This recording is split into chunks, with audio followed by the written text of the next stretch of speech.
오늘 함께 나눌 하나님의 말씀은 사도행전 2장 36절 말씀입니다. 오늘 본문 말씀은 사도행전 2장 14절로 36절까지 말씀인데 36절 한 절만 말씀을 함께 읽도록 하겠습니다. 다 함께 말씀을 읽겠습니다. 그런즉 이스라엘 온 집은 확실히 알지니 너희가 십자가에 못 박은 이 예수를 하나님이 주와 그리스도가 되게 하셨느니라 하니라. 아멘. 이 시간에는 우리 에이든 양상부리 하나님 앞에 찬양을 드리겠습니다.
아멘. 감사합니다.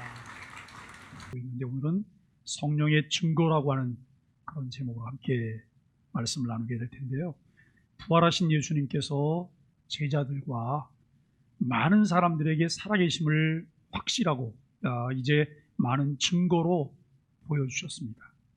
40일 동안 그들에게 나타나셔서 하나님 나라에 관한 일들을 말씀해 주셨죠.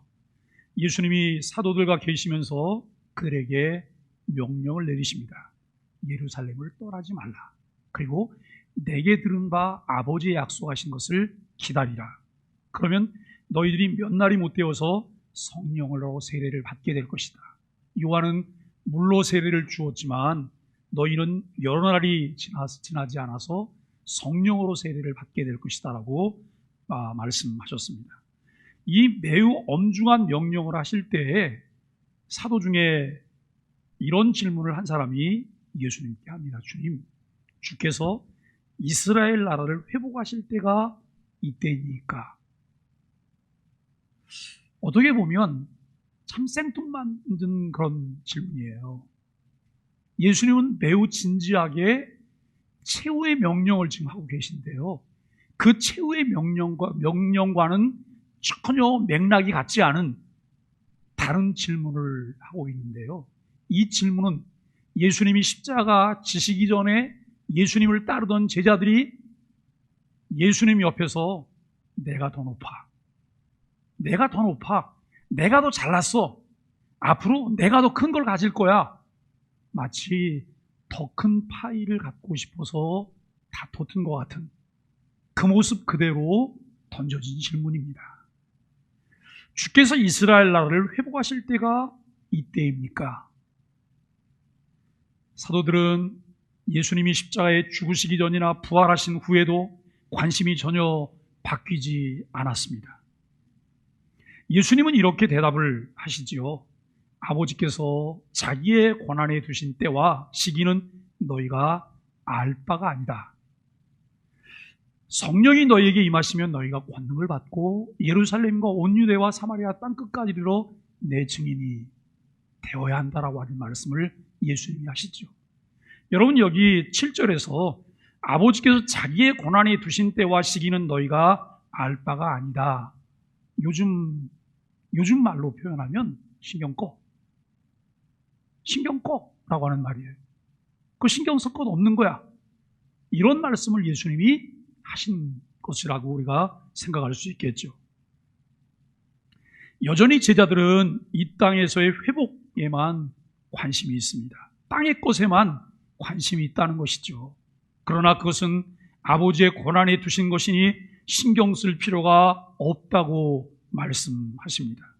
사도들이 지금 신경 써야 할 관심사는 예수님이 약속하신 다른 보혜사 성령님에 대한 약속과 강림하심입니다. 성령이 오실 때 능력을 받아 해야 할 이제 사명이 무엇인지를 예수님이 말씀하십니다. 성령께서 강림하시는 목적이 무엇인가를 말씀하시죠. 지난주에 우리가 성령 강림의 목적이 무엇인가를 함께 나누었습니다. 우리는 지난 2주간 동안 성령의 약속과 성령의 강림이라는 주제로 말씀을 나눴는데, 성령 강림은 예수님 구속사역의 결과물이다. 예수님이 구속사역이 완성되어졌기 때문에 성령님이 강림하실 수 있었다라고 하는 이런 말씀을 나눴습니다. 성령께서 강림하심으로 하나님의 백성들을 고와 같이 버려두지 않으시고 그들 안에 거처를 정하실 뿐만 아니라 영원토록 함께 하시겠다라고 말씀하십니다. 성령이 강림하시면 예수님께서 행하셨던 이 구원 사역들을 가르쳐 주실 것인데, 죄에 대해서, 의에 대해서, 심판에 대해서 말씀해 주신다고 하는 것입니다. 예수님께서 제자들과 함께 계시며 가르쳐 주셨던 말씀들과 그분의 성품들을 생각나게 하시고 해석하여 가르쳐 주시고 진리의 길로 갈 수 있도록 인도해 주신다는 거예요. 지난 금요일 날 목자들과 줌으로 함께 공부를 하면서 선행이라는 내용의 공부를 했어요. 선행. 과연 선행이 무엇이냐? 그리고 우리의 선행이 정말 하나님 앞에 의로 인정받을 만한 선행이냐? 예수 그리스도를 믿지 않는 사람들의 선행이 하나님 앞에 인정될 선행이냐? 이런 내용들을 나눴어요. 근데 결론은 이런 거예요. 에덴 동산에서 불순종하고 하나님의 생명에서 떠나 있게 된 사람들은 아무리 자기가 보기에 또 주변 사람들이 보기에 선한 일이어서 선을 행하지만 그 선은 하나님 앞에 의롭다고 인정받을 수 없는 것이라는 거예요. 왜요? 죽은 자이기 때문에. 죽은 자의 행위는 인정될 수가 없다는 거예요. 그러면 예수 그리스도를 주로 믿고 고백해서 하나님의 새 생명을 얻게 된 사람들의 선행은 어떨까? 그 선행 가운데에도 여전히 우리에게 남아있는 죄성들이 있어요.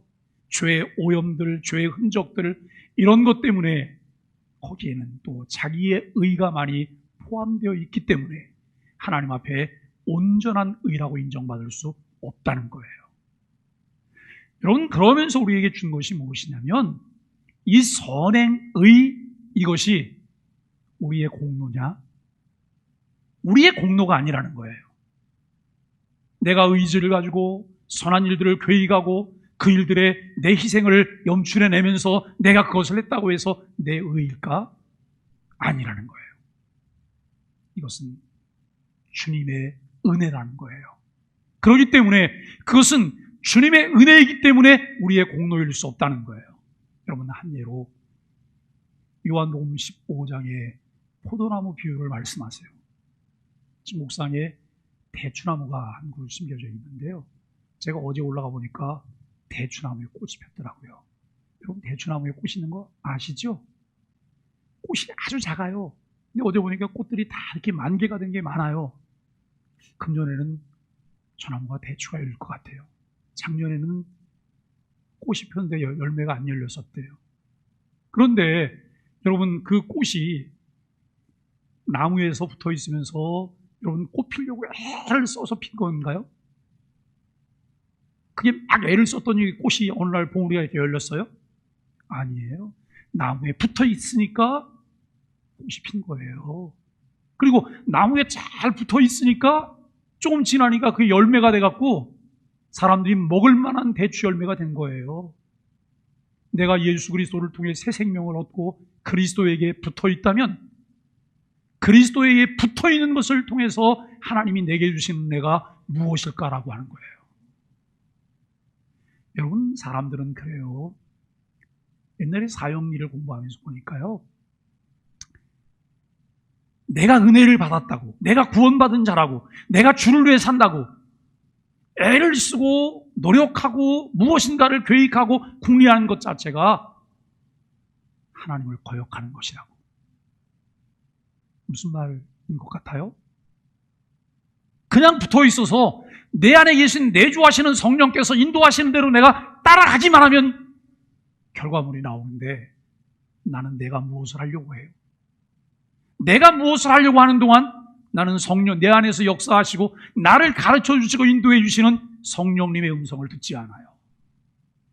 성령님의 인도하심에 나는 예민하게 반응하고 있지 않아요. 그것과 관계없이 내가 무엇을 하려고 해요. 인간의 악한 죄에 대한 본성은 주도권을 자꾸 내가 지게 해요. 그 뒤에 사단이 있음을 깨닫지 못하고 그렇게 한다는 사실들을 우리는 알게 되어집니다.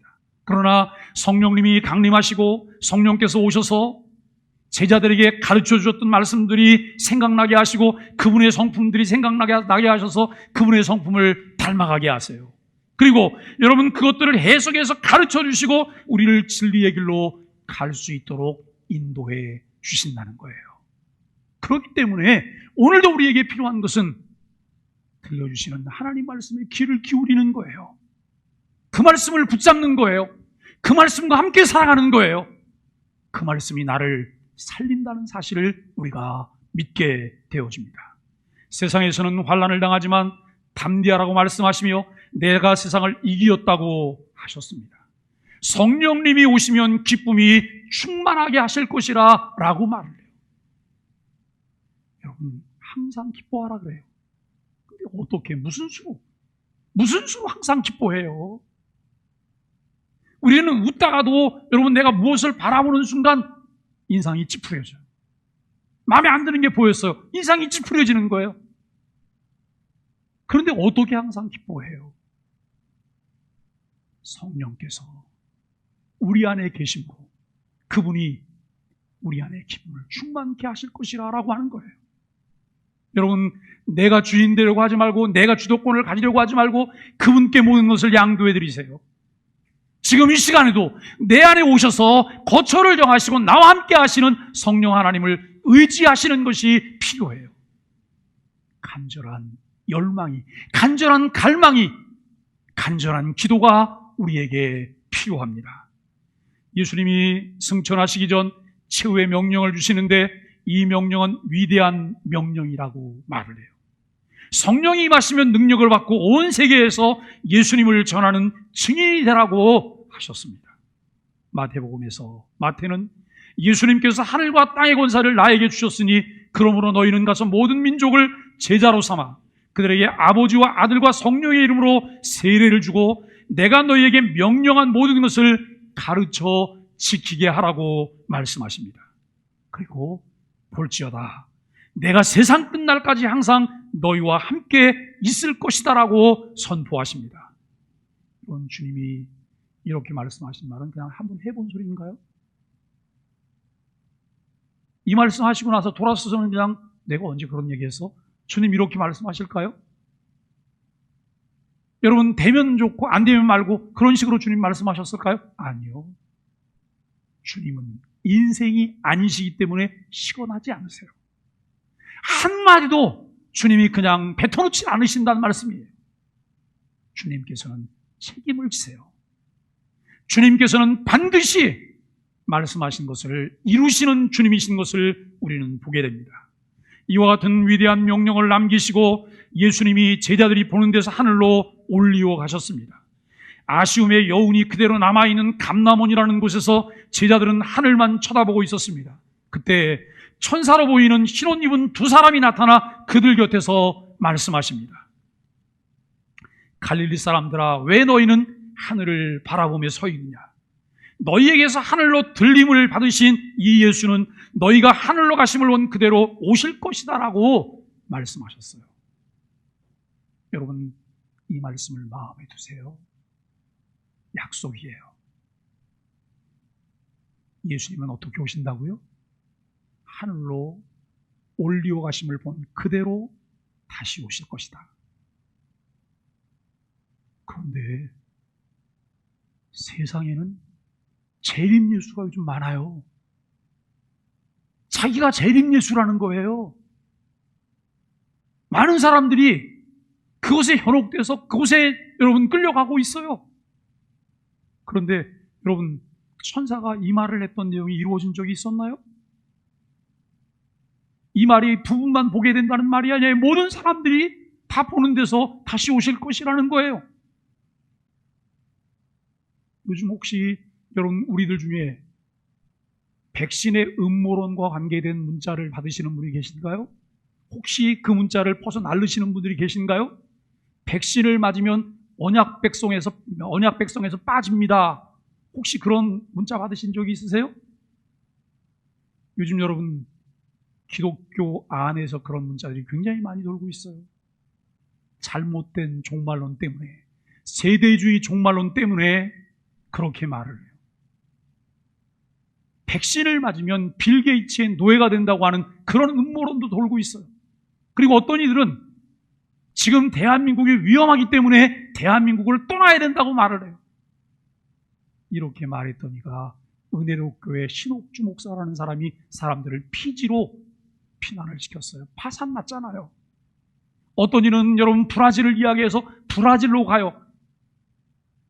요즘도 계속해서 이것 때문에 가정 파탄이 나는 가정들이 있어요. 왜 그럴까요? 성경이 가르치는 그 외의 것에 관심을 갖기 때문에 그래요. 여러분 그 외의 것을 말하며 그들이 굉장히 신앙적인 것 같고 열정적인 것 같고 그들에게 어떤 신비로운 일들이 일어난다 할지라도 이것은 가짜예요. 속아 넘어가시면 안 돼요. 우리가 마지막 주일날 오전 오후 2번 중독 특강을 하게 될 거예요. 요즘 교계에서 일어나고 있는 이런 현상들에 관해서 우리가 여러분 집중해서 그 부분들을 함께 나누게 될 것이고, 오후에는 일반 중독을 통해서 나타나고 있는 현상들을 또 어떻게 복음으로 치료할 수 있을까 하는 이런 내용들을 나누게 될 것입니다. 지난주에 말씀드렸던 대로 승천 후 열흘째 되던 날인 오순절에 성령께서 제자들 위해 강림하셨습니다. 오순절 성령 강림하신 성령님은 제자들 전체 위에 계셨고 그들과 함께 계셨어도 또 그들 각자 위에 임해 오셨고 그들 각자 안에 성령님이 계셨습니다. 오순절에 제자들 위에 강림하신 성령님은 즉각 그의 사역을 시작하셨습니다. 성령이 임한 제자들은 즉각 성령께서 말하게 하심을 따라 말하기 시작했습니다. 성령이 오시기 전에 그들은 두려워하였고 그들의 관심은 전혀 다른 것에 있었습니다. 이들에게 성령의 능력으로 채워졌고 성령께서 말하도록 하신 대로 다른 방언들로 말하기 시작했습니다. 그들이 말하기 시작했을 때 사람들이 모여들었죠. 그런데 그때 매우 신기한 이상한 일이 일어났습니다. 제자들이 서서 말하기를 시작할 때 거기 온 디아스포라 유대인들, 각 지역에 흩어져 있던 유대인들과 거주민들이 각각 자기들이 거주하는 지방의 말들로 말하는 것을 듣게 됩니다. 이들 중 상당수가 유대인으로 자기 모국어가 있지만 오랜 세월 타 지역에 흩어져 살다 보니 모국어보다는 거주지역 언어가 더 익숙해져 있고 그 정서에 빠져 있고 문화가 익숙해져 있던 사람들입니다. 제자들은 그들에게 자신들이 보았고 들었고 겪었던 예수 그리스도에 대한 하나님의 큰 일들을 말하였는데 모든 사람들이 친숙한 자기 언어로 그와 같은 사실들을 듣게 되었다는 것이죠. 그들 중에는 매년 오순절에 예루살렘에 왔지만 이와 같은 일은 처음입니다. 이 일로 인하여 그들이 소동하고 놀라며 기이 여기게 되었습니다. 더 놀라운 것은 이 말하는 사람들이 갈릴리 변방에서 온 사람들이라고 하는 거예요. 왜 여러분 굳이 갈릴리 변방이라는 말을 해야 될까요? 교육의 혜택을 그다지 받지 못한 사람들이에요. 문화의 혜택을 그다지 받지 못했던 사람들이에요. 교육의 혜택을 받지 못하고 문화의 혜택을 받지 못하고 제한적인 삶을 살았던 그들을 통해서 하나님께서 성령을 통해 이루시는 놀라운 일들을 우리가 보게 된다는 것이죠. 여러분, 제자들은 모인 사람들의 방언으로 분명하게 하나님의 큰 일들을 말합니다. 나사렛 예수 그리스도의 일을 말하였고 이 일이 하나님의 구원 사건이라고 분명하게 말하였습니다. 이 선포가 유대인 청중들 중에 일부로 하여금 제자들을 조롱하게 하였습니다. 저들이 세술에 취하여 혀가 풀리고 언어 중추신경이 풀리게 되어 이런 말들을 한다고 말합니다. 이때 베드로가 구약 성경을 인용하여 하나님의 놀라운 구원의 선포를 시작하였습니다. 우리가 주목할 것은 성령은 제자들과 교회에 강림하시자마자 그들을 감동하여 신비스러운 경지에 있던 그들로 하나님의 큰 일들을 증거하게 하셨습니다. 성령께서 오신 목적은 예수님이 행하신 일과 가르친 것을 증거하시는 일입니다. 나사렛 예수 그리스도가 하나님이 내신 세상의 구원이요 주와 그리스도이심을 증거하였습니다. 성령님이 오신 목적은 주 예수님을 증거하고 선포하기 위함입니다. 자기 땅에 오셨지만 사람들이 영접하지 않았던, 그리고 결국에는 십자가에 못 박아 죽였던 나사렛 예수 그리스도가 하나님께서 마련하신 세상의 구원입니다. 하나님은 불순종으로 하나님의 생명에서 떠난 세상을 죄에서 돌이켜 자기 백성으로 삼으시기로 하셨습니다. 이 일을 위해 독생자 예수 그리스도로 세상을 구원하시기 위해 구세주로 보내주셨습니다. 예수 그리스도께서 세상 죄를 지고 가는 하나님의 어린 양으로서 십자가의 대속의 죽음을 담당하시며 온 인류의 죄값을 담당하셨습니다. 이 일을 위해 죄에 대한 책임과 오염이 없는 무죄한 의인으로 출생하게 하시려고 자연 생육법이 아닌 동정녀 탄생을 하게 하셨다는 거예요. 마리아의 몸을 빌려서 예수님이 이 땅에 출생되시지만, 여러분, 마리아는 있지만 누가 없어요? 남편이 없어요.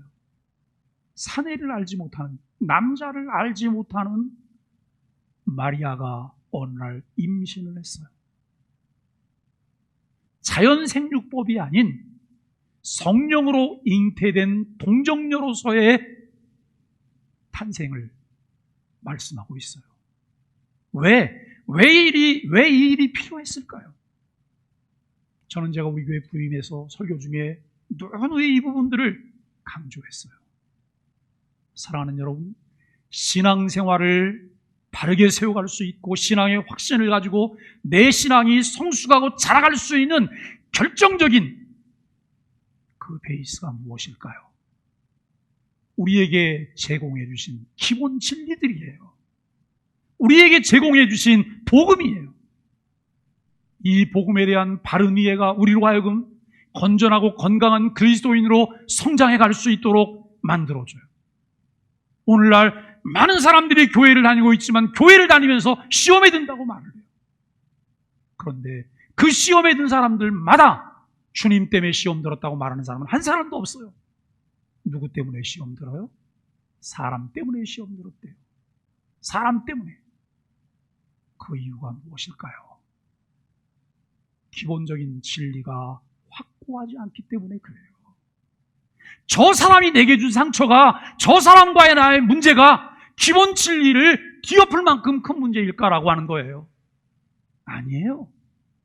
그 가치와 소중함을 깨닫고 나면 그것은 어느 무엇과도 바꿀 수 없다고 하는 것을 우리가 알게 돼요. 그러나 그 가치를 깨닫지 못하기 때문에 그것을 쓰레기처럼 버릴 수 있는 거예요. 그리고 언제든지 우리가 여러분 질풍노도같이 흔들리면서 떠났다가 돌아왔다, 떠났다가 돌아왔다. 교회에 빠졌다 나왔다, 빠졌다 나왔다. 사랑하는 여러분, 왜 예배가 생명 같을까요?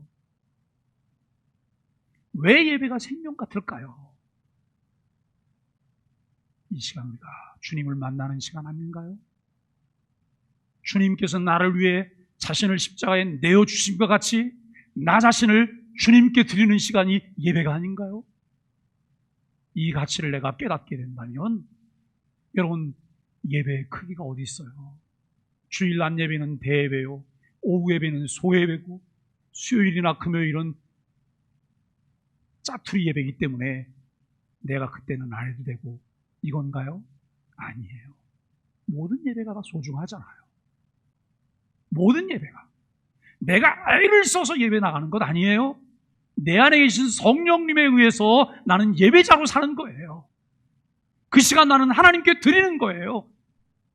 우리가 여러분 사소한 조그만 일만 있어도 예배를 제끼고 그 일을 선택해요.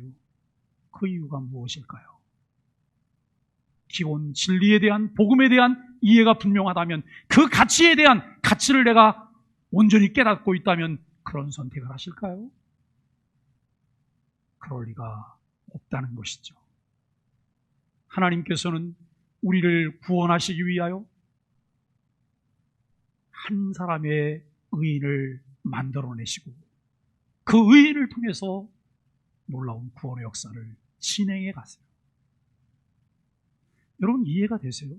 하나님이신데 우리가 살고 있는 세상의 논리와 가치대로라면 그럴 필요가 전혀 없어요. 좀 직권 좀 남용하면 어때요? 우리가 살고 있는 세상은 그러잖아요. 힘이 좀 있으면 누구한테 들키지만 않으면 되고, 만일에 들키면 내 힘으로 눌러버리면 되는 게 세상이잖아요. 그런데 하나님은 전능하신 분이면서도 그런 방법을 선택하지 않으셨어요. 하나님께서 내셨던 율법에 1.1획도 저촉되지 않게 하시려고 그것을 완벽하게 지켜내셨던 하나님이세요. 그와 같이 철저하게 계획하시고 우리를 사랑하시고 그 사랑을 베풀어 주신 하나님의 사랑을 저와 여러분들이 깨닫게 되기를 주님의 이름으로 간절히 축복합니다. 이것을 깨닫게 될 때 내가 감격할 수 있어요. 감사할 수 있어요. 하나님께 영광을 돌리는 예배자가 될 수가 있습니다. 이렇게 의로운 생명을 마련하시고 우리의 생명을 대신하여 죽게 하심으로 우리의 죄가 속량되게 하셨습니다. 하나님은 나사렛 예수 그리스도 자신의 어린 양으로 십자가의 죄로 인하여 죽게 하셨을 뿐만 아니라 그 죽음에서 부활하게 하셨습니다. 부활을 통해 대속의 죽음을 담당하신 예수님의 죽음이 정당한 죽음임을 확증하셨고 새 생명으로 살아나게 하셨습니다. 예수님의 죽으심과 죽음에까지 이른 순종이 합당하다는 승인을 주셨습니다. 사망의 권세를 이기시고 부활하심으로 생명에 이르게 하시고 생명의 주가 되게 하셨습니다. 그러므로 이제 누구든지 주 예수 그리스도의 이름을 믿으면 죄 용서받고 하나님의 자녀가 되어 영생에 이르고 하나님의 영광 가운데 살 수 있게 되었습니다. 여러분, 이것이 무엇이라고요? 이것이 복음이에요. 이것이 복음이에요. 허물과 죄로 인하여 영원히 죽었고 소생할 수 있는 가능성은 0.01%도 없는 우리들에게 하나님께서 외부에서 새 생명을 주시고 우리 안에 새 생명으로 살 수 있게 하셔서 우리로 하여금 하나님의 백성 되게 하신 거예요. 이것이 하나님의 은혜며 여러분, 이것이 복음입니다. 하나님께서 우리를 위해 마련하시고 이루신 구원입니다. 성령께서 강림하신 목적은 이 복음을 전하고 사람들로 은혜로 믿게 하셔서 하나님의 백성이 되게 하심입니다. 성령님은 오셔서 곧바로 제자들로 하나님의 구원을 선포하게 하셨습니다. 이 놀라운 구원의 선포가 성령으로 이루어졌기 때문에 이 선포를 들은 백성들이 하나님의 큰 일들을 말하게 되었습니다. 성령에 의한 선포임에도 백성들 중에 조롱하는 이들이 있었던 것은 예수 그리스도의 선포이기 때문입니다. 유대인들은 율법을 준수하는 것이 구원의 길이라고 믿었기 때문에 예수 믿어 구원 없는 이 은혜를 받아들이지 않고 조롱했습니다. 자기들과 생각이 다르다는 거예요. 자신들이 알고 있는 것과는 생각이 다르다는 거예요. 오늘날 교회 안에도 여러분, 이 헤게모니 싸움이 끊임없이 일어나요. 누가 주도권을 질 것이냐? 누가 주도권을 질 것이냐? 누가 기득권을 가질 것이냐? 이게 얼마나 하나님 앞에 부끄러운 일일까요? 우리 한 사람을 구원하기 위하여 아들 예수 그리스도를 아끼지 않고 우리를 위해 내어주시고 십자가에 죽게 하시기까지 우리를 사랑하시고 우리를 부르셨잖아요. 우리 한 사람 한 사람이 여러분 그 대가를 지불하고 부름을 받은 하나님의 사람들이에요. 그럼에도 불구하고 도토리 키재기하면서 주도권을 가지려고 우리가 싸움들을 하고 있다고 하는 것을 생각합니다. 사랑하는 여러분, 오늘 우리에게 필요한 것이 무엇일까요? 육체의 일이 아닙니다. 육체의 일이 아니에요.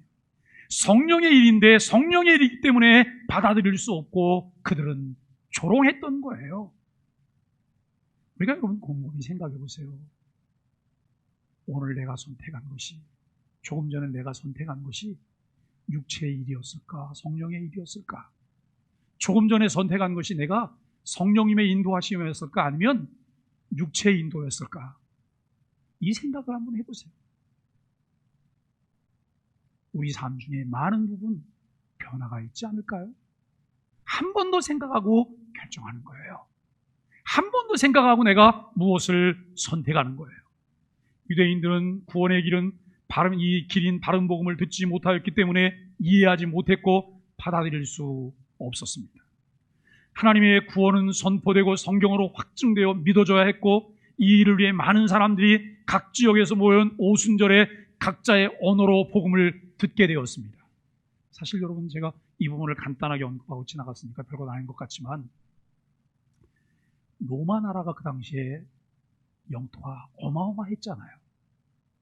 로마 나라의 영토가 어마어마했는데 유대인들이 각 지역을 흩어져서 살아요. 세월이 오래 지나다 보니까 부모는 모국어를 쓰고 있지만 자녀들은 그 거주민 언어들을 사용해요. 1.5세는 여러분 이 모국어와 거주민 언어를 동시 사용해요. 그런데 2세대가 되고 3세대가 되면 그것을 잃어버리는 거예요. 그럼에도 불구하고 이들은 여전히 예루살렘에 와요. 왜요? 유대인이기 때문에. 예루살렘에서 있게 된 여러분 이 종교 행사에, 명절에는 그들이 참여를 해요. 그래서 그들 가운데 함께 남아요. 여러 번 오순절마다 이들이 예루살렘에 왔는데 한 번도 보지 못했던 일을 보게 된 거예요. 예수님 제자라고 말하는 갈릴리 변방 출신들이 말하기 시작하는데 그들은 분명히 자기들의 언어로 말하고 있는데 거기 각기 모여있는 다른 지역 출신들이 자기 언어로 그 말을 알아듣게 되는 거예요. 누가 동시 통역하고 있는 것도 아니잖아요. 통역사가 있는 것도 아니잖아요. 여러분, 이 제자들이 입을 떠나서 듣는 사람의 귀로 전달해 오는 과정에 언어가 여러분 바뀌어져서 자기 언어로 듣게 돼요.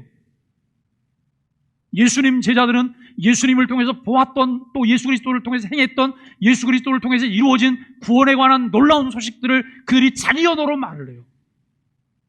자기 언어로 말하니 얼마나 편안하게 내가 보고 들은 것을 잘 말할 수 있겠어요. 그런데 듣는 사람들은 또 자기 언어로 여러분 그 말을 듣게 되니 그 말이 얼마나 잘 이해가 되겠어요. 이와 같은 일이 오순절에 일어나고 있다는 것입니다. 이미 이와 같은 상황들은 이사야 선지자에 의해서 700~800년 전에 예언이 되었습니다. 흩어져 있던 유대인들이 이 오순절 명절을 지키기 위해서 예루살렘에 왔다가 구원에 대한 각자 자기 언어로 소식을 듣게 됩니다.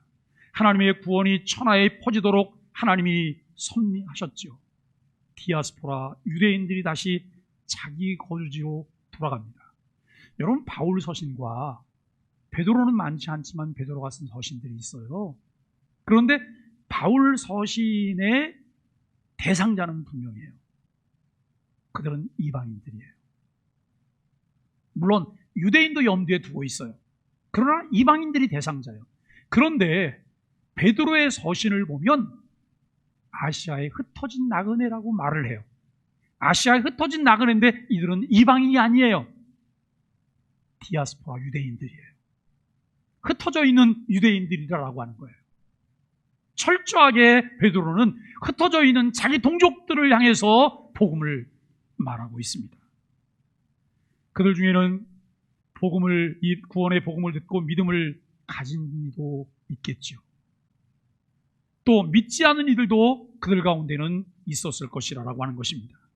그 예루살렘에 오지 못한 유대인들에게 그 복음과 그 사실들을 이들이 알렸을 것입니다. 얼마나 많은 지역에서 사람들이 왔는지를 누가는 이 사도행전 2장을 통해서 기록하고 있습니다. 훗날 바울이 로마의 각 지역을 다니며 복음을 말하기도 전에 이미 그들을 통해서 복음이 각처에 퍼져 있었다고 하는 거예요. 바울이 가기도 전에 그들이 복음에 관한 소식을 들었다는 거예요. 여러분, 발 없는 말이 천리를 간다고 하잖아요. 누가 그런 이야기를 하더라고요. 좋은 이야기는 펼치면 날개 편만큼밖에 되지 않는데, 그런데 나쁜 이야기는 펼치면 한도 끝도 없이 펼쳐나가는 게 나쁜 이야기예요. 말에 대한 책임이지요. 내가 어떤 말을 전할까? 오순절 성령 강림은 자기의 목적과 사역에 중점을 두지 않았습니다. 그러니까 여기서 관심 있게 볼 만한 부분이 이런 거예요. 오늘날 사람들이 성령 받았다고 말을 해요. 성령 받았다고 말하면 제일 먼저 여러분 뭐에 대한 관심이 있어요? 방언 말하나? 그 다음에 나에게 어떤 능력이 나타나나? 이것에 대한 관심이에요. 그런데 오순절 성령 강림은 자기의 목적과 사역에 중점을 두지 않았다는 거예요. 오직 예수 그리스도를 증거하는 것이 그의 오심과 사역의 목표였어요. 오늘 여러분, 교회가 세상에 줄 수 있는 것이 무엇일까요? 예수 그리스도를 주로 믿고 고백하는 복음 안에 있는 사람들이, 복음 밖에 있는 사람들에게 줄 수 있는 것이 무엇일까요? 세상은 줄 수도 없고 갖지도 못한 생명의 복음입니다. 나사렛 예수님이 십자가의 죽음으로 모든 것이 끝나지 않았습니다. 예수 그리스도는 하나님이 세우신 세상의 구속주이시기 때문에 부활하시고 승천하셨습니다. 지금 왕으로 하나님 우편에서 다스리심으로 그 증표로 성령을 보내셨다고 선포하셨습니다. 하나님이 오른손으로 예수를 높이심에 그가 약속하신 성령을 아버지께 받아서 너희 보고 듣는 이것을 부어주셨느니라. 여기서 보는 것은 방언 말하는 사건과 또 베드로의 구원의 선포이고 듣는 것은 예수 그리스도의 선포뿐이었습니다. 베드로 설교의 결론은 나사렛 예수님은 하나님이 세우신 주요 세상의 구세주 메시아이기 때문에 그를 믿어 하나님의 구원에 이르라고 촉구하였습니다. 그런즉 이스라엘 온 집은 정녕 알지니 너희가 십자가에 못 박은 이 예수를 하나님이 주와 그리스도가 되게 하셨느니라고 선포하셨습니다. 여러분, 맞습니다.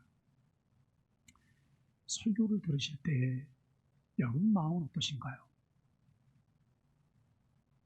설교를 들을 때의 말씀은 어떠신가요? 저는 설교 준비를 하면서 늘 이런 생각을 해요. 교인들이 마음이 많이 불편할 거야. 왜요? 굉장히 제 설교가 도전적이기 때문에요. 굉장히 도전적이기 때문에 마음이 불편할 거라고. 그런데 여러분, 도전적인 이유가 무엇일까요? 성경의 기초 원리들을 계속해서 지금 설명하고 있어요. 기본 진리를 설명하고 있어요. 바꿀 수 없는 진리를 설명하고 있어요. 그런데 그것이 내 마음에 불편해진다면 진리의 문제일까요? 내 마음의 문제일까요?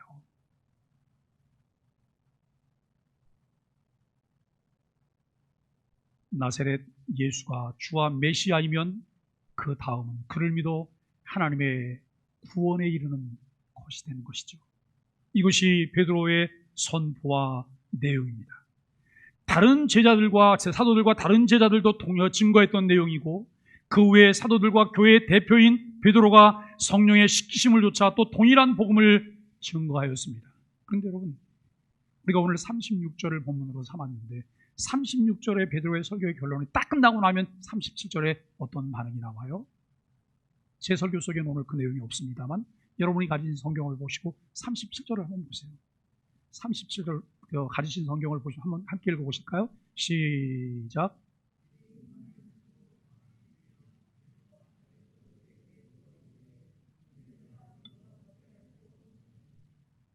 아멘. 그 말씀을 보면 베드로의 설교를 듣고 사람들이 보이는 반응이에요. 마음이 찔렸어요. 아, 맞아. 정말 그래. 그게 사실이잖아. 그런 거야. 그래서 그 다음에 반응이 마음이 찔려서 어떻게 나오나요? 우리가 어찌할꼬? 우리가 어떻게 하면 좋을까요? 그런데 사도행전 6장, 7장을 보면 스데반이 또 똑같은 장문의 설교를 해요. 너무 멋진 설교가 스데반을 통해서 나와요. 그런데 그 말씀이 맞춰질 때에 거기에 모여있던 사람들이 스데반을 향해서 이를 갈아요. 이를 갈고 돌을 들어서 스데반을 돌로 쳐요. 말씀에 대한 반응이에요. 오늘날 교회와 그리스도인들에게 성령님께서 내주에 계신 목적이 무엇일까요? 이 복음을 선명하게 선포하여 세상이 듣고 믿어 하나님의 자녀가 되는 권세를 얻게 하라는 말씀입니다. 서두에서 여러 가지 말씀하였지만 더 중요한 것은 예수 그리스도의 생명의 복음을 온 세상에 전파하여 모든 사람들이 듣게 하는 것, 이것이 성령 오심의 목적이죠. 그런데 오늘날 우리는 교회가 세상을 쫓아가다가 교회가 가진 맛을 잃어버렸습니다. 교회가 가지고 있는 능력을 잃었습니다. 성령께서 내주에 계신 목적과 이유를 교회와 우리는 상실했습니다. 세상 것에 빼앗겼던 우리의 마음을 내주하시는, 우리와 함께 하나님의 선하신 뜻을 이루시길 원하시는 성령님께로 돌이키며 온전히 순종할 수 있게 되기를 바랍니다. 시간 매일매일 우리에게 들려주시는 하나님의 말씀을 통해 하나님의 마음을 알아가며 친숙한 이 친밀한 교제 속으로 우리를 초대하시는 성령님의 음성에 귀를 기울일 수 있기를 바랍니다. 세상은 복음을 들려줄 수 없습니다. 아무리 달콤한 것으로 우리를 유혹해도 그것은 일시적인 것입니다. 사망의 음침한 골짜기로 인도하는 것이 분명합니다. 유사한 것과 다른 것에 속지 맙시다. 성령님을 통해 복음을 증거하시며 우리를 하나님 나라 백성으로 그의 인도하심에 순종하도록 하시는 성령님의 증거에 귀를 기울입시다. 사랑하는 소망의 가족 여러분, 제가 이렇게 말을 하면 설교가 끝나나 보다 아시겠죠? 항상 제가 이게 사인이에요. 사실 설교 준비하면서 아주 고민이 많아요. 지난주에는 설교를 좀 짧게 하려고 평소보다 원고를 4장에서 3장으로 줄였는데 설교가 더 길었어요. 왜요? 분더더기가 붙어서. 그래서 오늘은 2장 반만 준비를 했어요. 2장 반만 준비를 하고 PPT 작업을 다 끝내고 난 다음에 그 원고 내용을 세이브하지 않았는데 그게 다 날아갔어요. 근데 오늘 계속 컴퓨터가 이 영상이 깜빡깜빡해요. 저를 아주 많이 긴장시켰어요. 왜냐하면 오늘 원고 안 가지고 올라왔거든요. 이게 깜빡깜빡거리거나 이게 없어지면 이제는 그냥 설교 준비하고 원고 작성하던 그 마음으로 돌아가서 여러분 설교를 해야 되는 거예요. 이제 중창역까지 왔어요. 오늘 우리는 우리를 자녀 삼으시고 우리에게 위대한 명령을 주신 하나님, 그리고 성령님을 통해서 이 위대한 명령에 관심을 갖게 하시고 이 일을 이루시려는 간절한 소원을 갖고 행하게 하시는 성령 하나님을 찬양합니다. 이것은 성령의 내주하심으로 예수 그리스도와 연합된 그리스도인들에게 자연스럽게 나타날 성령의 열매입니다. 제가 뭘 좀 강조하려고 하냐면 전도하라. 전도지 틀려서 내보내고 억지로 되는 것 아니에요. 이창우 장로님이 매일매일 전도를 하시면 억지로 한다고 하면 장로님 그거 하실 수 있으실까요? 못 하실 거예요. 억지로 아니에요. 내게 주신 은혜를 따라서. 내가 성령님 안에 붙어있고 성령님 내주 안에 내 안에 내주에 계시고 여러분 그렇다면 나를 통해 자연스럽게 나타날 열매들인 거예요. 내가 만난 예수 그리스도, 내가 본 예수 그리스도, 내가 경험한 예수 그리스도를 다른 사람들에게 내가 말할 수 있는 것이죠. 이 소원이 저와 여러분 마음 가운데 일어나게 되기를 바랍니다. 오늘 주신 말씀 마음에 새기고 붙잡으며 한 주간 간절한 마음으로 기도하면서 우리가 시작해 볼 수 있기를 바라고 우리 안에 계신 성령님과 일치된 마음의 소원을 갖게 하소서. 그것의 마음을 두고 행하게 하소서. 기도하며 주와 동행하길 예수 그리스도의 이름으로 간절히 축복합니다.